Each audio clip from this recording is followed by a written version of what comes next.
So we want to make clear today what clarity means and why, if you want to be a leader of yourself and leader of your life and also be a leader of those around you, you have to have clarity. And we're going to go into more depth what that means. We're going to talk about why women love and are attracted like a magnet to men who have a healthy clarity about them. And how, when you have clarity, your focus, when you have clarity, keeps you out of victim mode and asking questions like who, what, where, when, why, and why don't people make me happy? The creator mode is where you become the person who happens to life instead of waiting for life to happen to you. This is the foundation, I believe, is clarity. So let's talk about clarity about it. I'm going to put some quotes on the screen. I liked this one. Why did I like this one? This is deep. Clarity is the perspective that you can't see. The reason I like this is because most of the guys are here because they have gotten confused and muddy, and they've got their guts in knots. They feel confused and unfocused. They have uncertainty, limbo land. Clarity is the opposite of that. And the missing link so much in a man's life is that all he is doing is reacting to what's right in front of him, the here and now, the stuff that's right in the next 5 minutes. And then the 5 minutes after that, he's taking the events, the words, and worse yet, the emotions and the feelings of what's happening now. And that is his total horizon. He's not looking down the trail. He sees no perspective other than what is smacking him in the face. And it's the man who can get quiet for a minute and see there is a perspective beyond the current feeling that you're experiencing, the current emotion, and even the current facts in front of you. Clarity is the perspective you can't see. And so to achieve clarity, there needs to be a willingness and a consciousness about saying, wait a minute, I need to get out of this next 5 minutes. I need to get out of this merry-go-round of thought that is keeping me stuck in this moment of shit. We are more often frightened than we are hurt, and we suffer more from imagination than from reality. In the Stoic tradition, is trying to get people, not just men, but men and women, to understand that fear is normally what drives us. It's not pain, it's fear of the unknown and fear from things that we imagine are true than from what is really true. And in this today's session, when we talk about clarity, it's the perspective of truth that you haven't considered yet. Instead of the truth of the 5 minutes you're in right now, there's a truth that you haven't thought about. It's the unseen truth that brings clarity to you, that brings calm, that brings lower respiration and pulse rates and blood pressure. But Zen is that period of time during which a person has true clarity of vision. So I've never known what Zen actually means and who was Zen, if there was he a dude or is it a state of mind?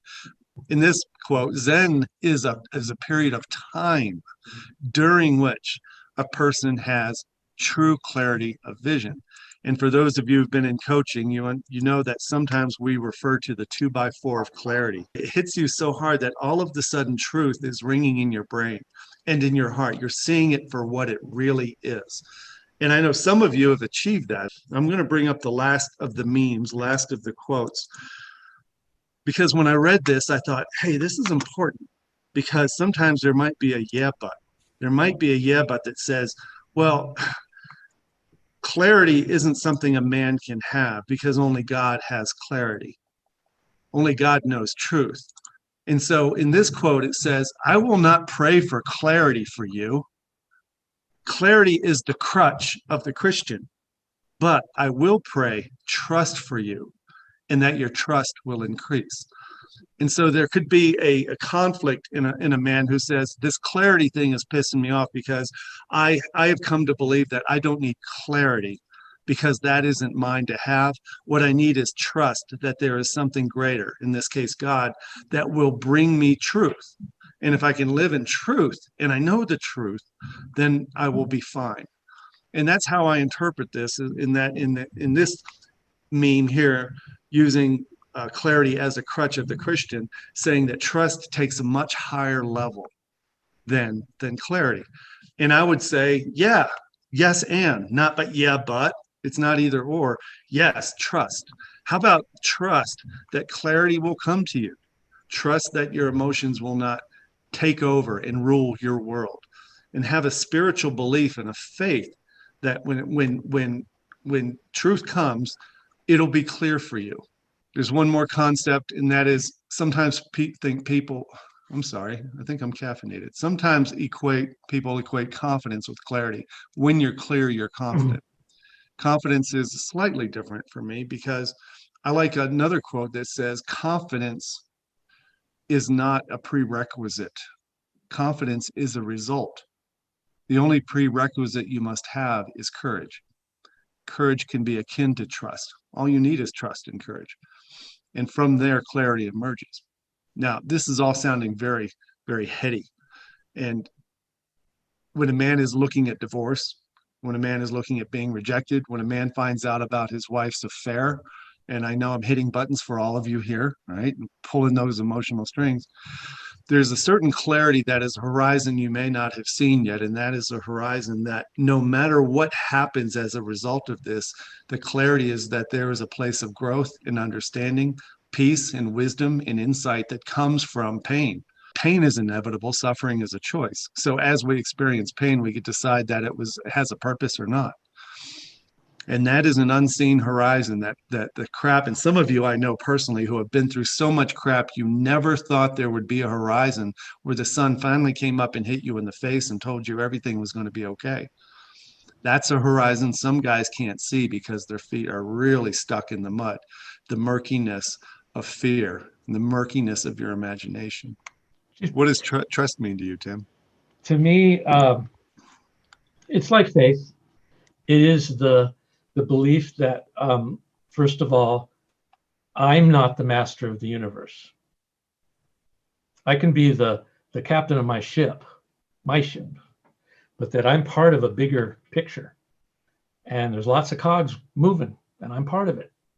So I can't see what's going to come down the pike. I don't know. I try to guess because that's how my mind works. Is anyone's mind works? So wants to keep me safe, so I know what's coming. I used to go on roller coasters, and I would anticipate every drop and every curve. You know, I don't know if you've ever done that. Maybe it's just me. I hate them. Yeah. Well, I grew to love them. I had to. I was in the theme park business, so kind of had to get used to it.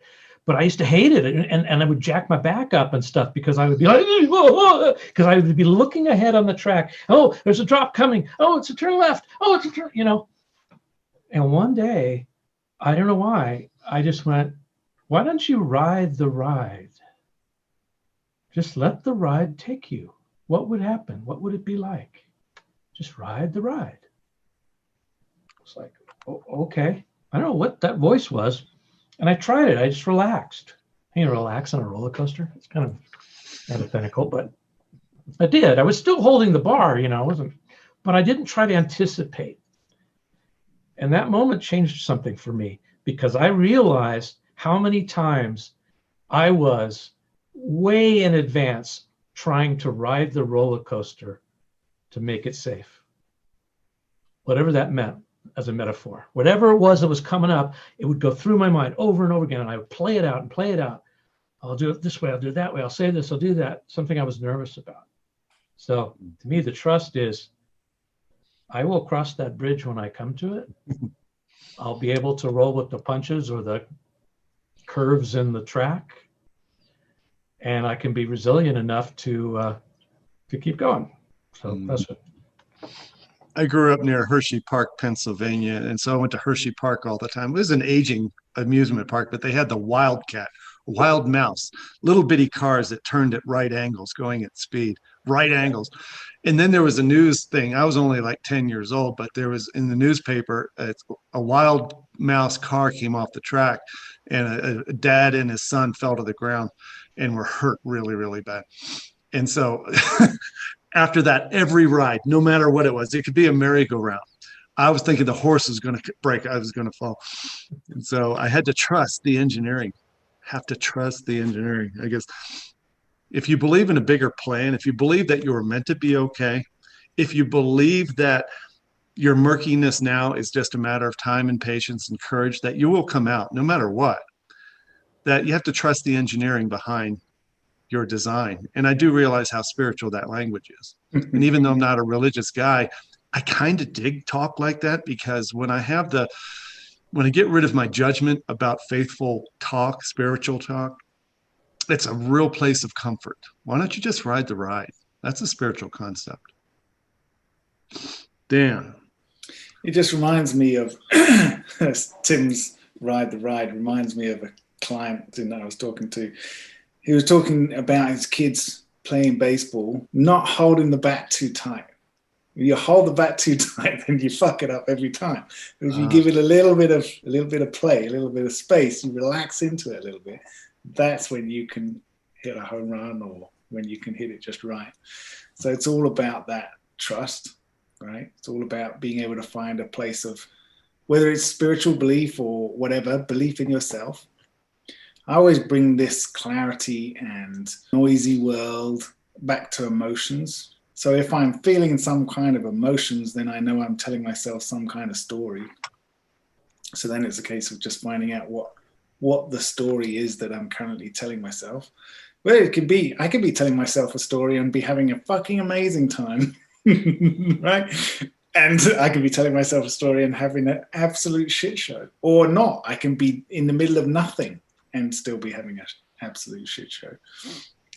But it's all down to those thoughts that I'm telling myself, the stories that I'm creating, and the emotions. I think we were talking the other day about emotional safety.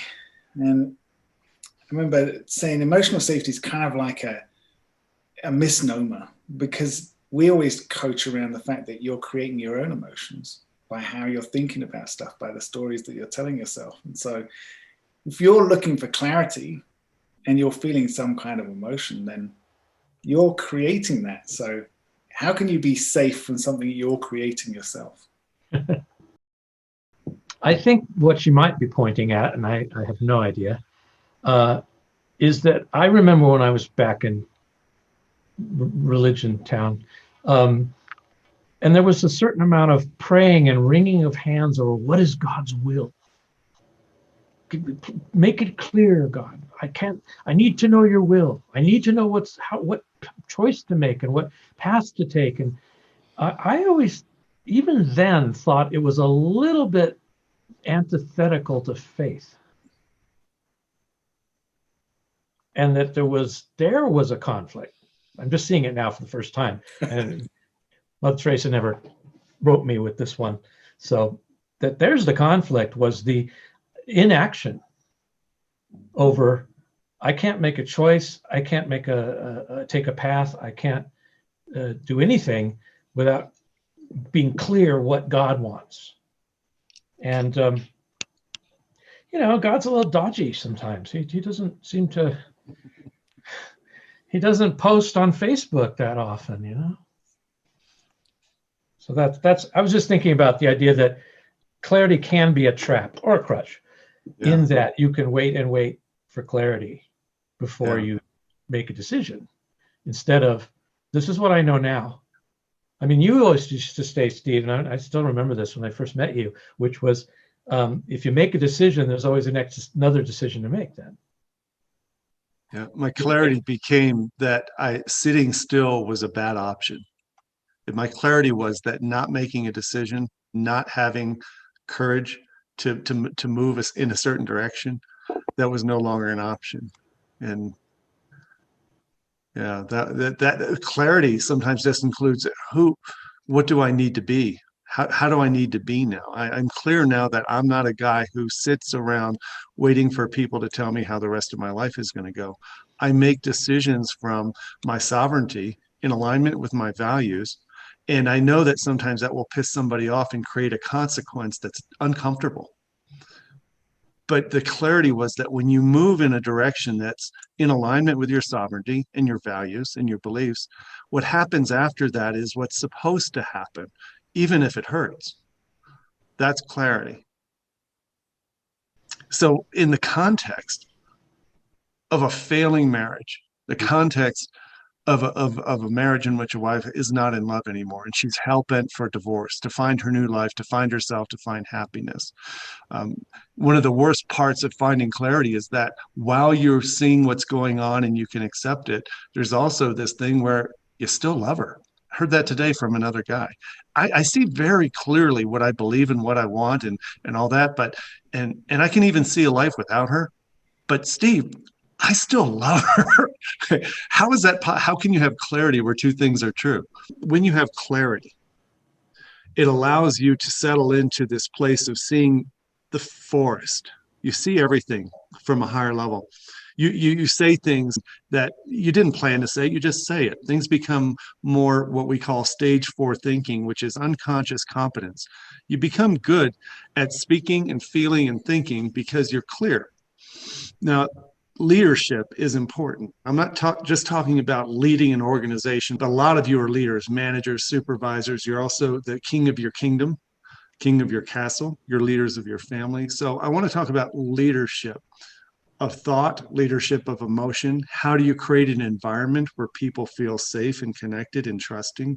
So let's connect clarity with leadership. And this is just to talk about why clarity is so important for you to have. We call it the L word because even when women hear the word leadership from a man's mouth, they immediately believe it has to do with authoritarianism, being an authority, paternalism, patriarchy, has to do with being the boss. And that's not at all what the L word is meant to be. A guy who has clarity understands that you can lead with thought. You can lead with your responses to things. How you acted in the car was leadership. It shows that lightness, playfulness, fun, right? Vulnerability was important. It's one reason women are so attracted. Dan, I'm going to ask you to talk. You work so closely with Alexis Shepard. Ask you in a minute to talk about why clarity is so magnetic to women, sexually as well as emotionally. So the other thing about leadership is that if you want to lead, if you want to have a passionate, affectionate, deep, empathetic, understanding relationship with a woman, even the woman who is currently thinking you're a monster, you have to be what you want. Leadership isn't telling people where they have to go. You can't lead from behind, as Tim likes to say. You lead from the front without looking to see who's following, because if you want a passionate, vulnerable, open, honest, transparent relationship with your kids, with your wife, with anybody, you have to be that in everything you do, everything you say, without connection to a result, without a tie to an outcome, without an expectation that people are pleased with you. You have to be that anyway. Now, we talk a lot about what does it look like to be a happy, passionate man on a daily basis. It could be just with the gusto with which you take out the trash, the enthusiasm with which you pet a dog or a cat. This fat cat finally left here. But if you want passion, enthusiasm, connection, vulnerability, affection, you have to be that in every respect. And what's lacking in a lot of us is the courage to be that, for fear we won't get what we want. And so we always know we're not in the right mindset when we try to be that, and then we go, it's not working.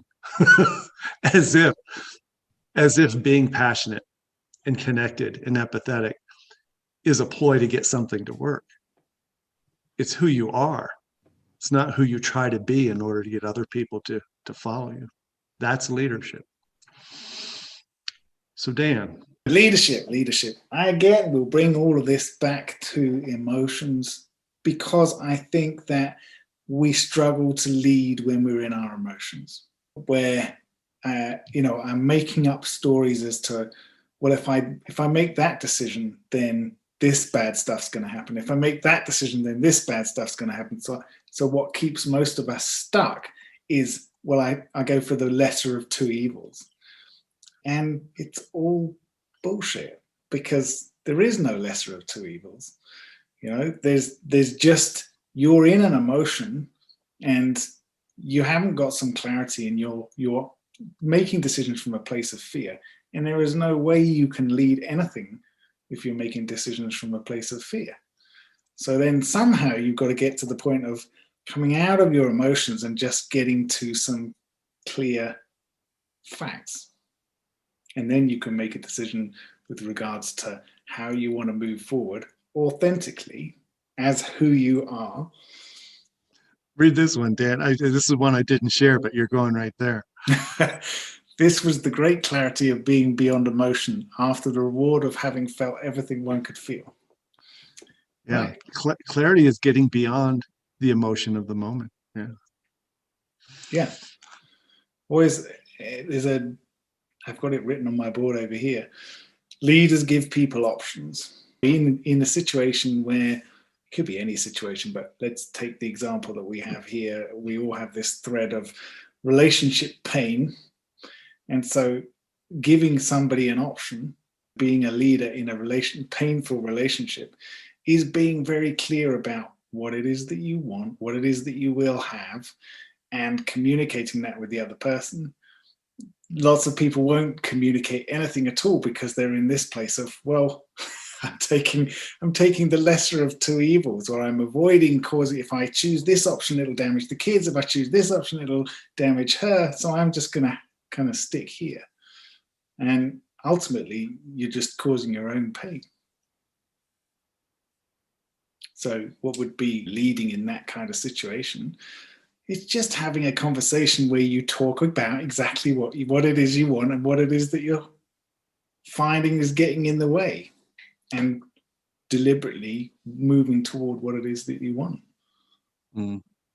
But we have this, like, it's cognitive dissonance, right? Cognitive dissonance happens internally for a lot of people because you have the inner child, the younger, immature version of us, which is desperately trying to stay safe and not be hurt in any possible way, not have any difficulty or struggles.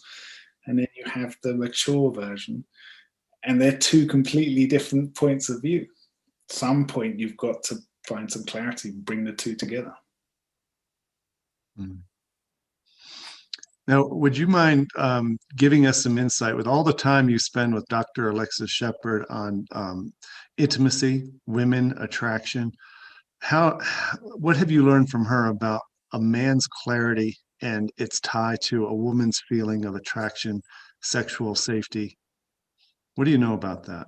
It is interesting because if you were to, and Alexis has worked with thousands of women, right? Thousands of women and a lot of men. So she's got a lot of experience of helping people work through difficulties and just improving their intimate lives. And if you talk to her, you'll get a flowing story of what women want, what women need, etc., etc. The one place I always bring blokes to is kind of like clarity, really, which is presence and grounded. If you can be somewhere where you know your mind, where you know what you want, where you are willing to take action and take risks and just let the chips or the cards fall wherever they do, that is the most attractive that you can possibly ever be. But it's way too simple. How does she say that makes a woman feel when she's with a man like that? Well, there starts with safety. It always starts with safety. Even when a man says something out of the blue, which is not aggressive but assertive, I want this and I want this with you, that can create safety. So she would probably describe it as he knows who he is and he knows what he wants and is not afraid to go for it. I remember she told a story of clarity once. She was with a guy who was really coming on to her, known him for a little while, but he was being very assertive, not aggressive. And she assumed, as most women do, that he was just trying to get her pants off and get her in bed. And she finally said, you know what, I appreciate your attention and all that and your enthusiasm, but I'm just not ready to sleep with somebody. And he laughed. Sleep with you? I don't want to sleep with you. I want to talk with you. I want to see what your heart is like. I want to see what's in there. I want to connect with you. And she went on about what he said, and she almost cried because she felt silly that first she assumed that all he was trying to do is get in her pants. And he said flat out, I don't want to sleep with you. And she goes, at that moment, right? Of course, and she was talking with Shana James. They both nodded. At that point, she wanted to sleep with him. because he didn't want to. He was saying no to that. I want to penetrate you in other ways. was thinking about clarity and leadership, and how the word declare and clarity come from the same root word, and that you can, I think you can declare things, and in doing so, get more clarity. Sometimes you need to declare something in advance. You have to just say, this is how it's going to be. This is how it shall be. For me, I mean, I can't force other people to do things, but in my world, this is how I shall be. One of the very first parts of both in the Divorce Bomb course, one-on-one coaching, we talk about in the men's roundtable all the time, is what do you value? Sometimes we use the word nuts from Wayne Levine's Hold On to Your Nuts book. What are your non-negotiable, unalterable terms? What do you declare for yourself as a vision or declaration of your character? What do you believe in? And so I'm going to share one. There's a guy in the group who put this out on Facebook many, many months ago. His name is not on this, but some guys, what does it sound like when a man's clear enough to declare something? What does it even look like? Can you show me an example? Well, yes, I can. I'm going to.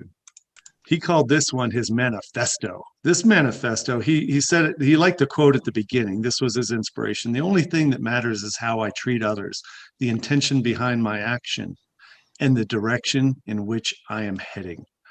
He wrote a vision and a mission here that I won't read, but if you want to know what it sounds like to declare something, he wanted to make a declaration about what he thought about himself, what some people call self-esteem. I'm a champ. I have a great life. I deserve and I'm responsible for my own happiness. I'm true to myself and my values. He made a declaration about acceptance.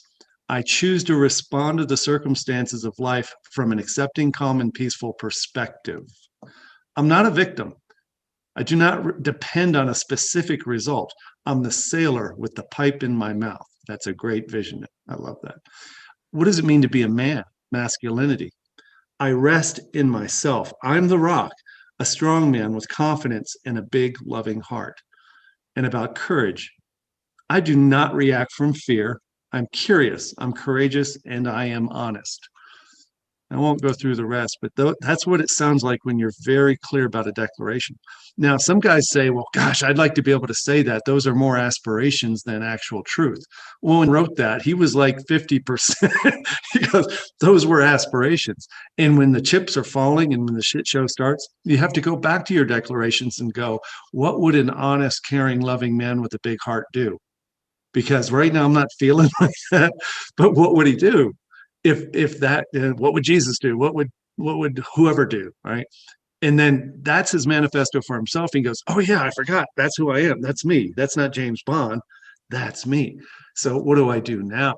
And we really encourage you to write down some declarations about who you are and what you believe in. It's a great exercise. It's a declaration. It's clarity. And only from there can you be in a relationship with another person without fear and without neediness. Because once you're clear, you can finally shut up long enough to listen. I say that as I'm talking. Yes, I'm conscious of the irony. You can be generous with your attention. You can be kind with your regard. You can give benefit of the doubt and assume the best. If you're insecure in any respect, you cannot do those things. Therefore, you cannot be those things. Therefore, you are not leading because you have no clarity. Your cup is full.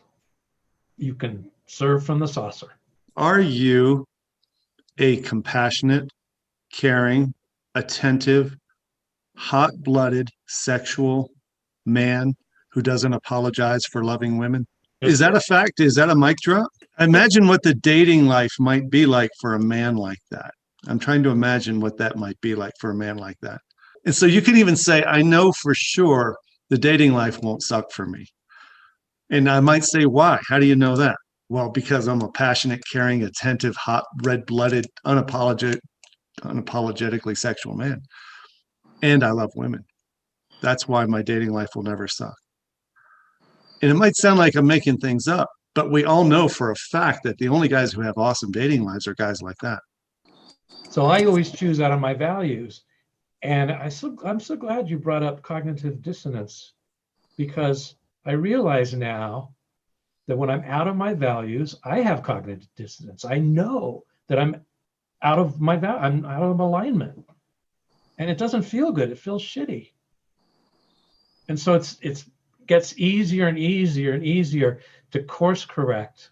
Reminds me of that urgency. You know, when you feel that urgency, I need to make a decision. Urgency to make a decision. That's always a little sign for me, just to maybe not make a decision just yet. Divorce is no longer a guarantee that you'll be permanently apart. Then marriage was a guarantee you'd be together forever. We use that quote a lot. Boundaries can give you clarity. Values can give you clarity. But making a decision that ties in with how you want to be and who you know yourself to be, that is the only clarity you really need. If we were coaching all you guys at once, what would we give you as homework?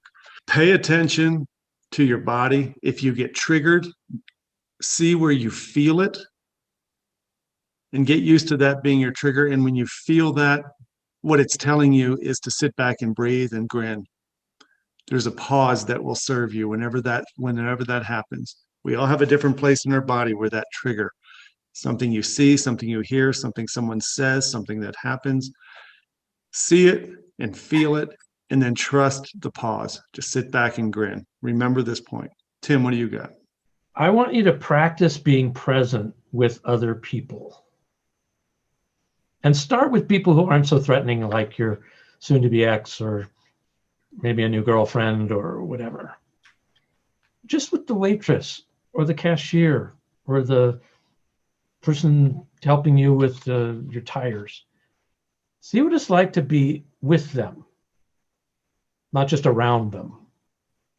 And that looks like listening, like really listening, not waiting for them to stop so you can say something. And it looks like, especially if it's a cute waitress, getting her name and using it and looking her in the eye and being grateful. And just try that and look her in the eye for a moment longer than I know every one of you knows is too long. Right? You know that. So everyone kind of does a drive-by is what I call it. So they go from look in your eye, not look in your eye, because that would be too scary. So just try that. I like that one, Tim. I told a client the other day that I have a new habit with waitresses or waiters. I just don't say thanks. I say, thanks for taking care of us. You're really good at what you do. My one is, and this applies whether you're in a relationship, having a difficult conversation, in anxiety, in no conversation, like silence, crickets, or whatever. Every person has something to teach you. So can you find something that you've learned from every situation, every interaction that you have with somebody, especially the ones that piss you off, especially the ones that you don't feel comfortable with?